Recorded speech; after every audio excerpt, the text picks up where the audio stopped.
గ్రామ సంచారానికి వచ్చేస్తుంది. మామూలు మనుషుల తల్లి కంటపడకూడదు. కిక్కుని అనుకోండి పడుకో.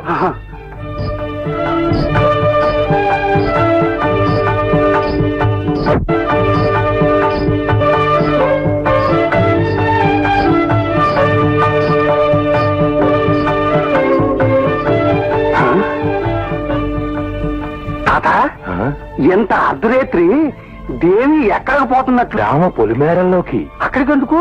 గ్రామంలోకి ఏ దుష్ట శక్తులు అంటు వ్యాధులు ప్రవేశించకుండా కాపలా కాయడానికి. అట్టగా? అంతేకాదు, ఈ గ్రామంలోని పిల్ల పాపల్ని గొడ్డు గోదల్ని ఆ తల్లి ఉందే, ఆ తల్లి ఎప్పుడు చల్లగా చూస్తూ ఉంటుంది. నిజంగా దేవతంటే ఈ